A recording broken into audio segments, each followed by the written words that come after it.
imunisasi anak sekolah ini sebenarnya kan bukan kegiatan baru toh.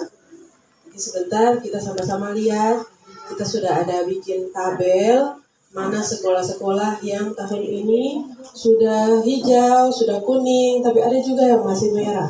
Jadi ketika kita turun imunisasi, ada anak-anak yang tidak masuk, ada anak-anak yang menolak.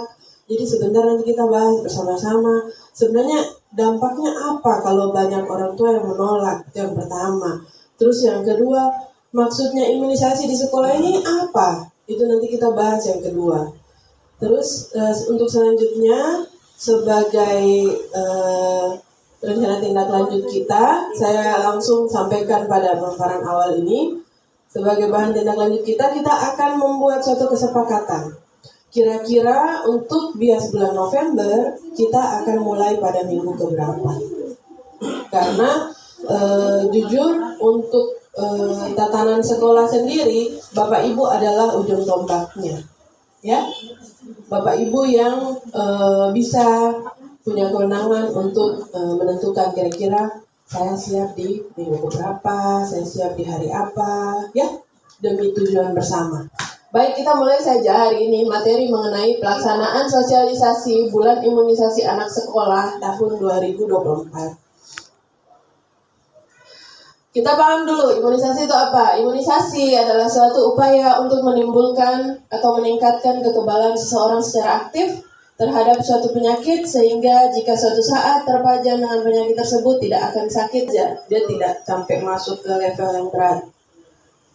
Landasan hukumnya ada, jelas. Yang pertama, Undang-Undang Dasar 45, Pasal 28B, ayat 2, setiap anak berhak atas kelangsungan hidup, tumbuh, berkembang, serta berhak atas kegiatan untuk menjamin dan melindungi anak dan hak-haknya agar dapat hidup, tumbuh, berkembang, dan berpartisipasi secara optimal sesuai dengan harkat dan martabat kemanusiaan. Selanjutnya, ada undang-undang lagi, Undang-Undang Kesehatan Nomor 36 Tahun 2009. Setiap anak berhak memperoleh imunisasi dasar sesuai dengan ketentuan untuk mencegah terjadinya penyakit yang dapat dihindari melalui imunisasi. Pemerintah wajib memberi penyakit yang dapat dicegah dengan imunisasi, yaitu PD3I. Sebenarnya kita lihat ya apa-apa saja ya. Ini tujuan penyelenggaraan imunisasinya: menurunkan kesakitan, kecacatan, dan kematian akibat penyakit yang dapat dicegah dengan imunisasi. Semua penyakit ini dapat dicegah dengan imunisasi. Sebagian besar pemerintah sudah belikan, pemerintah sudah siapkan, pemerintah sudah adakan. Tinggal kita pakai saja untuk kita cegah anak-anak kita dari penyakit banyak-banyak ini. Yang pertama, tuberkulosis. Kedua, difteri. Ketiga, pertusis. Keempat, tetanus, polio, campak, hepatitis B, hemofilut influenza tipe B, pneumonia, HPV, rubella, rotavirus, HIV, malaria, dengue. Masih ada, tapi tidak disediakan oleh pemerintah. Pemerintah belum mampu belinya karena vaksinnya mahal sekali. Jadi yang sudah ada ini alangkah baiknya kita pergunakan baik-baik, pergunakan sebaik mungkin. Bulan imunisasi anak sekolah itu apa? Biasa dibilang BIAS, kegiatan secara nasional meliputi pemberian imunisasi pada anak sekolah tingkat dasar, dilaksanakan 1 kali setahun pada setiap bulan Agustus untuk imunisasi campak rubella pada kelas 1 dan imunisasi HPV kelas 5 dan 6. Bulan November untuk imunisasi DT dan TD kelas 1, 2, 5. Ini sebenarnya begini. Untuk jenis vaksinnya saja yang berubah-berubah, Menteri Pendidikan dan Kebudayaan, Menteri Kesehatan, Menteri Agama, dan Menteri Dalam Negeri nomor sekian tentang pembinaan dan pengembangan usaha kesehatan sekolah atau madrasah. Juknis pelaksanaan BIAS dari Kemenkes tahun 2018 masih dipakai sampai sekarang. Kesehatan sekolah, Undang-Undang Nomor 36 Tahun 2009 Pasal 79, kesehatan sekolah diselenggarakan untuk meningkatkan kemampuan hidup sehat peserta semua sekolah, pertolongan pertama pada kecelakaan, P3K, pertolongan pertama pada penyakit. Yang keenam, yang saya tandai merah, pemberian imunisasi. Yang ketujuh, khusus kelas 5 dan 6. Ya. Tujuan khusus diperoleh perlindungan mata, keluar di seluruh tubuh, seperti ini. Pembesaran kepala, yang pertama, diare, gangguan telinga, otitis media. Komplikasi jambak yang ketiga, luka di kornea mata.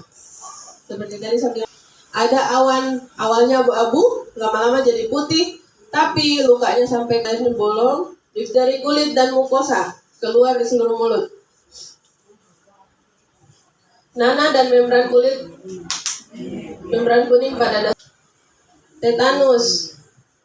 Bulan imunisasi anak sekolah kelas 1 campak dan rubella bulan Agustus November, dan DT difteri tetanus bulan November. Kelas 2 SD TD bulan November, kelas 5 SD HPV bulan Agustus dan TD November. Kelas 6 untuk kelas 6 HPV 2. Dasar untuk bias ya. Bila tidak hadir pada hari H dianjurkan ke puskesmas. Sedangkan kita temui yang tidak hadir lebih banyak dari ikutan pasca imunisasi. Seandainya kalau terjadi kejadian ikutan pasca imunisasi, tubuh menolak vaksin, ya, itu kan berarti ada tanda-tanda bisa lemas, bisa sesak, bisa pusing, ya. Yang ditakutkan orang tua itu langsung ditunjuk RS rujukan berdasarkan ketersediaan sarana dan prasarana yang tersedia ditentukan oleh dinas kabupaten kota. Jadi kita sekarang sudah ada rumah sakit rujukan di RSUD Fakfak. Jadi kalau dari sekolah manapun kalau terjadi KIPI, selama ini belum ada ya. Kami jangan, kita tidak minta juga. Cuman seandainya kalau terjadi kita sudah persiapan langsung di rujuk ke RSUD, tidak pakai ke puskesmas dulu, begitu ya. Dari sekolah langsung ke RSUD jika terjadi apa-apa. Ini intinya, kalau banyak orang tua menolak imunisasi, kira-kira yang terjadi seperti apa? Yang pertama, kekebalannya rendah di sekolah tersebut, mudah jadi wabah. Anak satu, istilahnya dia gondongan. Biasa di sini orang bilang bangka babi kan? Bangka yaki tuh. Dia tetap sekolah. Iya, dia tetap sekolah. Kira-kira itu dia menularkan kah tidak di satu sekolah? Menularkan. COVID kemarin langsung sekolah lockdown tak? Tutup tak? Karena apa? Menularkan. Itu juga terjadi pada penyakit-penyakit yang dapat dicegah seperti dengan imunisasi. Kalau seandainya satu kelas umpamanya isinya 30 orang, yang divaksin hanya 10 atau yang divaksin hanya 7 itu tidak dapat melindungi yang 30. Yang divaksin harus lebih banyak daripada yang tidak divaksin, sehingga satu sekolah itu semua terlindungi, termasuk bapak ibu guru juga terlindungi. Bisa secara lepas saja tidak apa-apa, karena habis ini kita masuk ke rekapitulasi sekolah yang warna-warna. Tadi saya bilang toh, ada yang masih merah, ada yang sudah kuning, ada yang hijau ya. Baik, terima kasih. Assalamualaikum warahmatullahi wabarakatuh. Waalaikumsalam. Selamat pagi menjelang siang. Terima kasih atas waktu yang diberikan. Pertama-tama saya ucapkan dan apresiasi yang luar biasa kepada Puskesmas, yang mana pada hari ini kita baru ada kesempatan untuk berdiskusi seperti ini. Mari kita berikan aplaus buat Puskesmas Ketang. Kemudian awal tadi khususnya sampaikan bahwa bulan November ini akan adakan bias di sekolah masing-masing. Saran dan usul saja bahwa saya juga memang baru ikuti, selama ini kan hanya sekedar saja. Ternyata dampak bias ini sangat luar biasa. Kami pihak sekolah itu sangat mendukung program dari Puskesmas.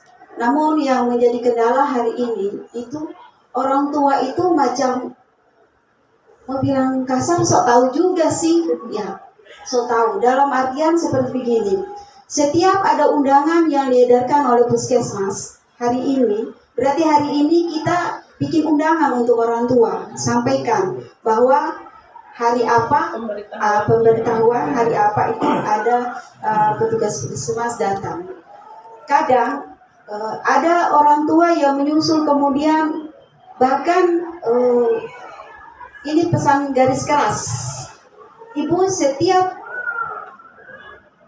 imunisasi apapun yang memang setelah biasa suster mereka turun di sekolah, setelah itu saya cek juga orang yang kelas, Lihatnya seperti apa yang tadi suster sampaikan itu.